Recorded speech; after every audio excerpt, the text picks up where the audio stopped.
మీరెందుకు ప్రార్థన చేయట్లేదు తెలుసా? మీ మార్గములను మీరు పరిశీలన చేసుకోవట్లా. మీకు మీరు నీతిమంతులు అనుకుంటున్నారు, మీకు మీరు యథార్థవంతులు అనుకుంటున్నారు, మీకు మీరు పరిశుద్ధులు అనుకుంటున్నారు, మీకు మీ ఇష్టానుసారంగా మీరు ఆలోచిస్తారు. కనుకనే మీరు ప్రార్థన చేయలేకపోతున్నారు. కానీ ఎప్పుడైతే మీ మార్గములను మీరు పరిశీలించుకుంటారో అప్పుడు మీరేంటో మీకు అర్థమవుద్ది. వెంటనే మీ మోకాళ్ళంట దేవుని ఎదుట వంగుతాయి అంట. అయ్యో నేను పాపిని, నేను ఈ పాపంతోనే చచ్చిపోతే నరకానికి వెళ్తాను, ప్రభు రాకడ సమీపంగా ఉంది, నేను పరలోకం వెళ్ళాలంటే నా పాపాన్ని తీసివేసుకోవాలని వెంటనే నువ్వు మోకాళ్ళ మీద వస్తావంట. దావీదు చేసిన పాపం ఎప్పుడైతే దావీదు తెలియబడిందో, అతను నిజమా కాదని తన మార్గాలను ఎప్పుడైతే పరిశీలన చేసుకున్నాడో వెంటనే దావీదు ఏం చేశాడు తెలుసా?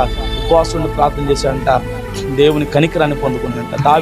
దావీదు నేను రాజును కదా, నాకు ధనం ఉంది కదా అని అనుకోలేదు, నాకు డబ్బు ఉంది కదా అని అనుకోలేదు.